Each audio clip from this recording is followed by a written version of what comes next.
आज के इस वीडियो में इंडियन आर्मी के पेपर में पूछे गए 40 महत्वपूर्ण जीके जीएस का प्रश्न जानेंगे। पूरा प्रश्न समाप्त होने के बाद लास्ट में ईमानदारी पूर्वक से कमेंट करके बताना इन 40 प्रश्नों में से आपका कितना प्रश्न सही हुआ है। ये 40 के 40 प्रश्न पहले इंडियन आर्मी के पेपर में पूछे जा चुके हैं और आने वाले समय में अग्निवीर के पेपर में भी पूछे जाएंगे। इसलिए आप लोगों को सीरियस होकर पढ़ाई करना है। अब आप लोगों के पास ज्यादा टाइम नहीं बचा है, इसलिए सुबह में 7 बजे जीके जीएस का आप लोगों को मोस्ट इंपोर्टेंट प्रश्न मिलेगा और शाम को रिवीजन कराया जाएगा।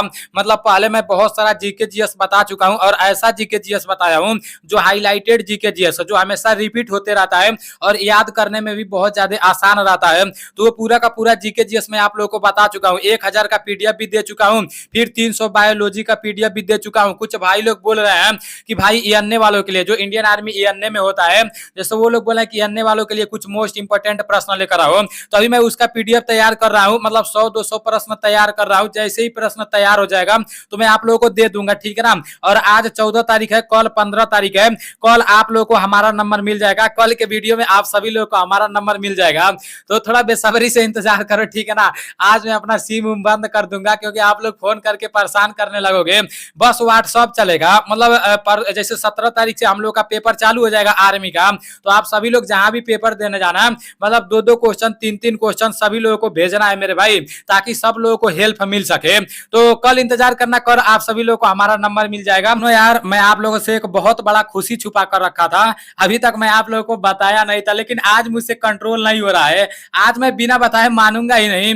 आप लोगों के लिए मैं जितना भी मोस्ट इंपोर्टेंट जीके जीएस का प्रश्न लेकर आता हूँ, ये मेरे अकेले की बस की बात नहीं रहती है। अपना पहलवान भाई भी मदद करता है और पहलवान भाई के साथ साथ संदीप भाई भी मदद करता है। तो ये जो संदीप भाई है ना, इसका एसएससीआईटी में पेपर निकल चुका है और काफी ज्यादा नंबर है।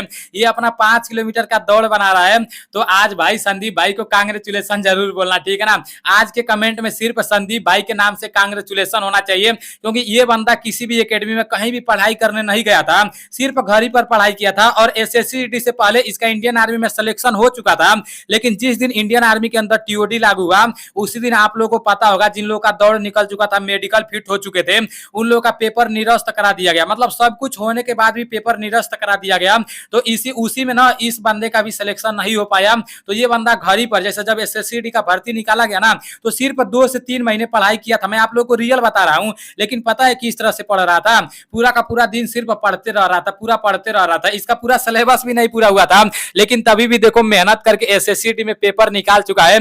तो इसी तरह से आप लोग को भी मेहनत करते रहना है मेरे भाई। आप लोग ये नहीं सोचना ना कि मैं घर से बैठकर पढ़ाई कर रहा हूं तो मेरा सिलेक्शन नहीं हो पाएगा, और जो लोग घर छोड़कर बाहर चले गए हैं पढ़ने, लखनऊ चले गए हैं, इलाहाबाद चले गए हैं, उन लोगों का पेपर निकल जाएगा। आप लोग ऐसा नहीं सोचो मेरे भाई। आप लोगों को फालतू चीजों पर ध्यान ही नहीं देना है। मतलब एक बंद कमरे में पड़ा रहना है और दिन भर पढ़ाई करते रहना है। अगर ज्यादा मन जैसे इधर उधर जाने लग रहा है ना, तो फिर जाओ 1 घंटा मतलब घूम लो, हवा पानी ले लो, फिर रूम में आ जाना है और रूम में पढ़ाई करते रहना है। कैसा भी रूम है, ये नहीं सोचना यार मैं तो बहुत गरीब हूँ, मेरे घर में तो पंखा नहीं है, मेरे घर में तो लाइट नहीं है, मैं पढ़ नहीं पाऊंगा। भाई अगर आपका इरादा रहेगा ना तो आप कुछ भी कर लोगे, बस इरादा होना चाहिए। तो इसलिए भाई अपने संदीप भाई को कांग्रेचुलेशन बोल देना और आप लोग भी पढ़ाई में लगे रहो। वाले बंदे का पेपर निकलता है ना, तो अपना भी हौसला बहुत ज्यादा बढ़ जाता है। हम लोगों का हौसला एकदम टूटते टूटते रहता है, और जब साथ वाले बंदे का कहीं सिलेक्शन हो जाता है तो हम लोग सोचते हैं यार हम लोग का भी सिलेक्शन हो जाएगा।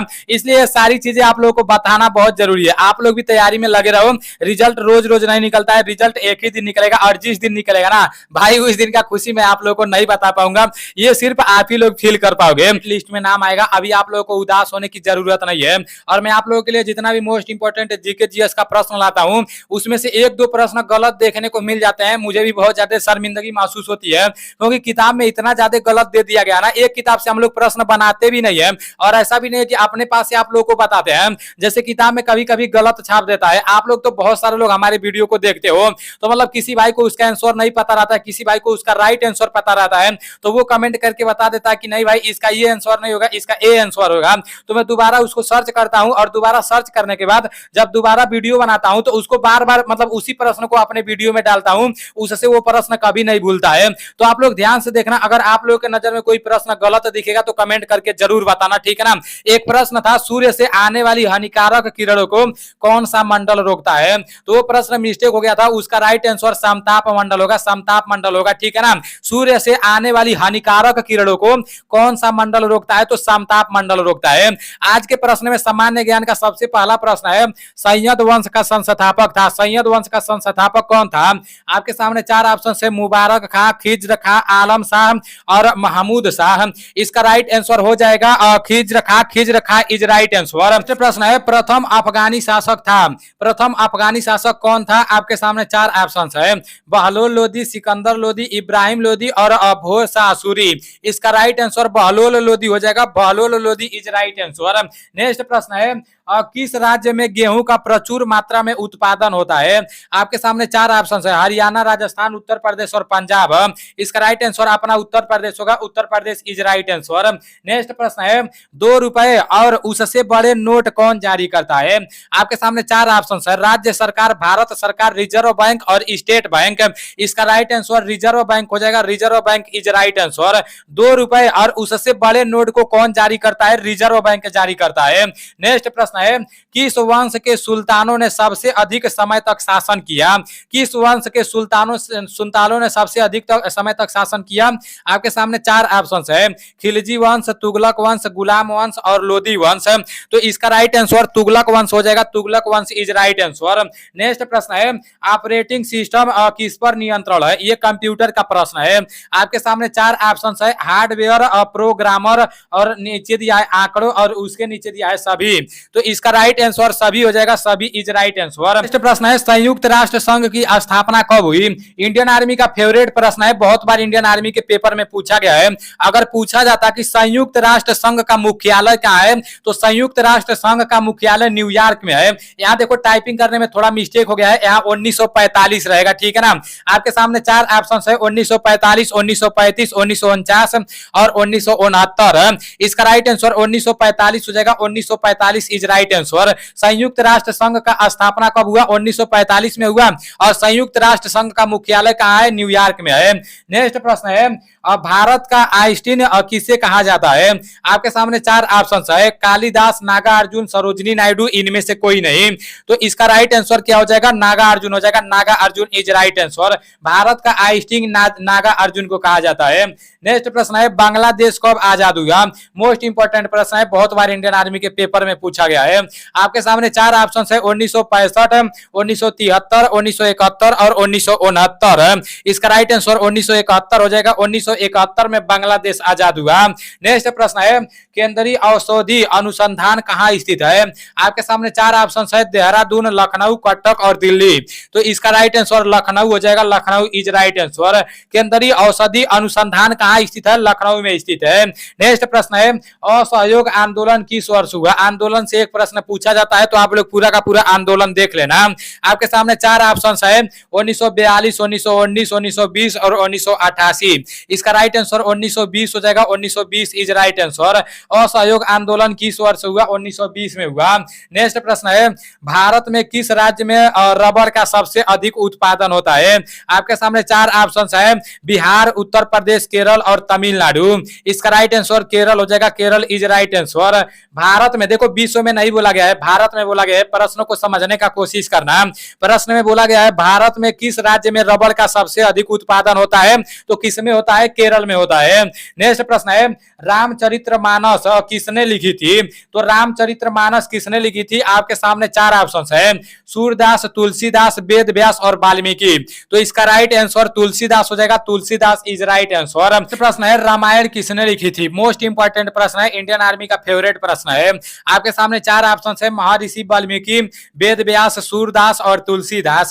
इसका राइट आंसर महर्षि वाल्मीकि हो जाएगा। महर्षि वाल्मीकि इज राइट आंसर। और महाभारत किसने लिखी थी? महाभारत वेद व्यास ने लिखी थी। नेक्स्ट प्रश्न है, इंडियन मिलिट्री एकेडमी कहाँ स्थित है? आपके सामने चार ऑप्शन है, देहरादून, गया, बिहार और खड़गवासला, इनमें से कोई नहीं।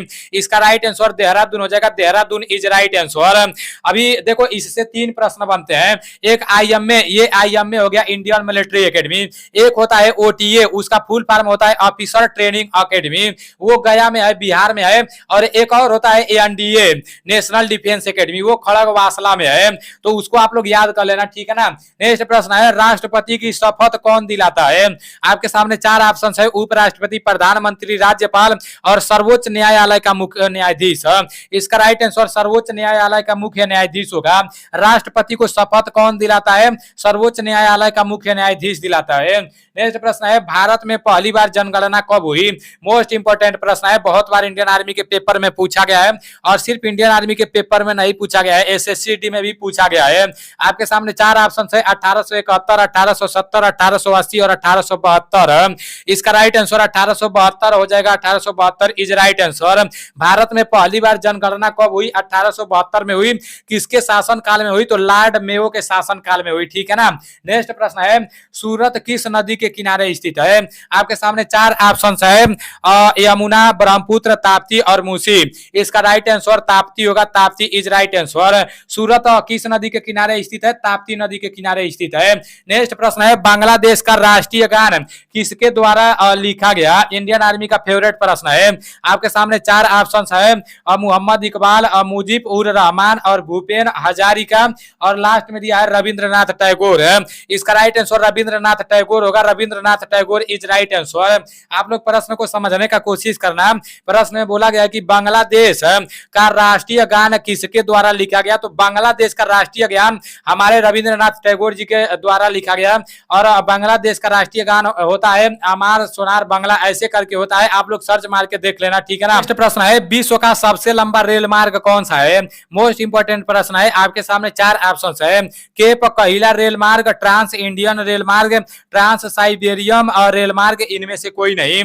इसका right answer trans Siberian rail मार्ग हो जाएगा। ट्रांस साइबेरियन रेल मार्ग इज राइट आंसर। अभी सामान्य ज्ञान के 20 प्रश्न समाप्त हो चुके हैं। अब सामान्य विज्ञान के 20 प्रश्न देख लेते हैं। सामान्य विज्ञान का पहला प्रश्न है कवकों का अध्ययन कहलाता है। कवक का अध्ययन क्या कहलाता है? आपके सामने चार ऑप्शन है माइकोलॉजी, फाइकोलॉजी, एंटोमोलॉजी और आक्रोलॉजी। इसका राइट आंसर माइकोलॉजी हो जाएगा। Mycology is right answer. कवकों का अध्ययन माइकोलॉजी कहलाता है। नेक्स्ट प्रश्न है प्रोटीन का फैक्ट्री किसे कहा जाता है? आपके सामने चार ऑप्शन है। मोस्ट इंपोर्टेंट प्रश्न है। पहला है लाइसोसोम, दूसरा है माइटोकॉन्ड्रिया, तीसरा है राइबोसोम और चौथा है कोशिका। तो इसका राइट आंसर राइबोसोम होगा। Ribosome is right answer. Protein का फैक्ट्री किसे कहा जाता है? और राइबोसोम का कहा जाता है। नेक्स्ट प्रश्न है पित्त कहाँ जमा होता है? आपके सामने चार ऑप्शन है यकृत में, प्लीहा में और पित्ताशय में, अग्नाशय में। मोस्ट इंपोर्टेंट प्रश्न है पित्त कहाँ जमा होता है? पित्ताशय में जमा होता है। पित्ताशय इज राइट आंसर। नेक्स्ट प्रश्न है कि समतल दर्पण में बना प्रतिबिंब होता है। समतल दर्पण में बना प्रतिबिंब कैसा होता है? आपके सामने चार ऑप्शन है उल्टा, असली, आभासी, तिरछा, इनमें से कोई नहीं। इसका राइट आंसर आभासी हो जाएगा। आभासी इज राइट आंसर। नेक्स्ट प्रश्न है किसके कारण रक्त का रंग लाल होता है? तो किसके कारण रक्त का रंग लाल होता है? आपके सामने चार ऑप्शन है फाइब्रिनोजन, हीमोग्लोबिन और प्लाज्मी और हिपेरिन। तो इसका राइट आंसर क्या हो जाएगा? किसके कारण रक्त का लाल रंग होता है? ये प्रश्न गलत नहीं होना चाहिए। इसका राइट आंसर हीमोग्लोबिन होगा। बहुत बार मैं आप लोग को बता चुका हूं। नेक्स्ट प्रश्न है कि मानव शरीर की सबसे बड़ी ग्रंथि है। मानव शरीर की सबसे बड़ी ग्रंथि कौन होती है? आपके सामने चार ऑप्शन है हृदय, यकृत, फेफड़ा और गुर्दा। इसका राइट आंसर यकृत हो जाएगा। यकृत इज राइट आंसर। मानव शरीर की सबसे बड़ी ग्रंथि यकृत होती है। नेक्स्ट प्रश्न है निम्न में से कौन सा रक्त समूह सर्वग्राही है? मोस्ट इंपोर्टेंट प्रश्न है। यहां से दो प्रश्न बनते हैं, एक सर्वदाता पूछा जाता है और दूसरा सर्वग्राही पूछा जाता है। आपके सामने चार ऑप्शन है ओ, ए बी और ए और बी। इसका राइट आंसर ए बी हो जाएगा। A B is right answer. मतलब ए बी जो होता है ना वो सर्वग्राही होता है और जो ओ होता है ना वो सर्वदाता होता है। तो इसको आप लोग याद कर लेना। नेक्स्ट प्रश्न है नॉर लैंगिंग हार्मोन कौन सा है? आपके सामने चार ऑप्शन है एड्रीनल, प्रोजेस्टेरोन, टेस्टोस्टेरोन और ऑक्सिन। इसका राइट आंसर टेस्टोस्टेरोन होगा। Testosterone is right answer. Next प्रश्न है विद्युत धारा का एसआई मात्रक क्या है? विद्युत धारा का एसआई मात्रक क्या है? आपके सामने चार ऑप्शन है कूलाम, एम्पियर, जूल और वाट। इसका राइट आंसर एम्पियर हो जाएगा। Ampere is right answer. Next प्रश्न है किस बीमारी को काली मौत भी कहा जाता है? किस बीमारी को काली मौत कहा जाता है? एक बार जान लोगे ना तो आपके दिमाग में सेट हो जाएगा। आपके सामने चार ऑप्शन है। देखो ये प्रश्न मैं भी पहली बार देखा हूं। आपके सामने चार ऑप्शन है कैंसर, प्लेग और मलेरिया और टिटनस है। इसका राइट आंसर प्लेग हो जाएगा। Plague is right answer. Plague को काली मौत भी कहा जाता है। नेक्स्ट प्रश्न है कि निम्न में से सब सफेद सोना किसे कहा जाता है? मोस्ट इंपोर्टेंट प्रश्न है, आपके सामने 4 ऑप्शन है, यूरेनियम, प्लेटिनम, सीसा और पारे। तो सफेद सोना किसे कहा जाता है? प्लेटिनम को कहा जाता है। Platinum is right answer. Next प्रश्न है, मलेरिया रोग किसकी वजह से होता है? आपके सामने 4 ऑप्शन है, शैवाल और लाइकेन और नीचे दिया है कवक और प्रोटोजोआ। तो मलेरिया रोग किसकी वजह से होता है? वो प्रोटोजोआ की वजह से होता है। Protozoa is right answer. Next प्रश्न है, मेंडलीव की आवर्त सारणी किस पर आधारित है? तो मेंडलीव की आवर्त सारणी किस पर आधारित है? आपके सामने 4 ऑप्शन है, परमाणु भार, परमाणु संख्या, परमाणु घेरा, इनमें से कोई नहीं। देखो जो किताब में दिया है वो परमाणु भार दिया है, मैं गूगल पर सर्च किया हूं तो वहां पर परमाणु द्रव्यमान दिखा रहा था। मेंडलीव की आवर्त सारणी किस पर आधारित है? किताब में दिया है परमाणु भार, ठीक है ना। नेक्स्ट प्रश्न है कि माचिस में क्या पाया जाता है? माचिस में क्या पाया जाता है? मोस्ट इंपोर्टेंट प्रश्न है, बहुत बार इंडियन आर्मी के पेपर में पूछा गया है। आपके सामने 4 ऑप्शन है, सफेद फास्फोरस, लाल फास्फोरस, सिलिकॉन, इनमें से कोई नहीं। तो इसका राइट आंसर लाल फास्फोरस हो जाएगा। लाल फास्फोरस इज राइट आंसर। माचिस में क्या पाया जाता है? लाल फास्फोरस पाया जाता है। नेक्स्ट प्रश्न है, निम्न में से संक्रमण रोग कौन सा है? आपके सामने 4 ऑप्शन है, एनीमिया, कैंसर और रेबीज और सभी। तो इसका राइट आंसर रेबीज हो जाएगा। Rabies is right answer. Next प्रश्न है, क्विक सिल्वर किसे कहते हैं? आपके सामने 4 ऑप्शन है, चांदी, सोडियम, पारा और सोना। तो क्विक सिल्वर किसे कहते हैं? पारा को कहते हैं। पारा इज राइट आंसर। नेक्स्ट प्रश्न है, साधारण नमक का सूत्र है, साधारण नमक का सूत्र क्या होता है? आपके सामने 4 ऑप्शन है, NaHCO3, NaCl, NaOH, NH3। इसका राइट आंसर NaCl हो जाएगा। NaCl is right answer. Next प्रश्न है, बॉक्साइट किसका अयस्क है? आपके सामने 4 ऑप्शन है, लोहा, निकिल, मैंगनीज और एल्यूमिनियम। इसका राइट आंसर एल्यूमिनियम हो जाएगा। Aluminium is right answer. Bauxite किसका अयस्क है? एल्यूमिनियम का अयस्क है। नेक्स्ट प्रश्न है, लेंस की क्षमता मापी जाती है, लेंस की क्षमता किसमें मापी जाती है? आपके सामने 4 ऑप्शन है, डायोप्टर और डाप्सन और डेसिबल और फैराडे। इसका राइट आंसर डायोप्टर हो जाएगा। Dioptre is right answer. सबसे लास्ट वाला प्रश्न है, सोडा वाटर में प्रयुक्त गैस कौन सी होती है? आपके सामने 4 ऑप्शन है, ऑक्सीजन, अमोनिया और कार्बन डाइऑक्साइड और सल्फर। इसका राइट आंसर कार्बन डाइऑक्साइड हो जाएगा। Carbon dioxide is right answer. अभी आप लोग के 40 प्रश्न समाप्त हो चुके हैं। 40 प्रश्न में से आपका कितना प्रश्न सही हुआ है कमेंट करके बता देना। और ये पूरा का पूरा पीडीएफ मैं टेलीग्राम चैनल पर भेज दूंगा।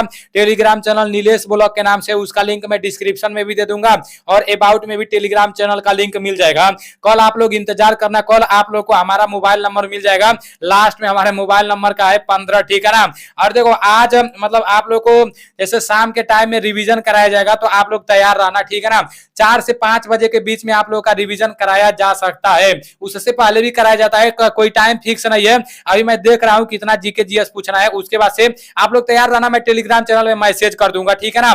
मैं बस ये चाहता हूं ना, जितने लोग हमसे जुड़े हुए हैं, मतलब जितना भी उन लोगों को बता रहा हूं उतना आ जाना चाहिए।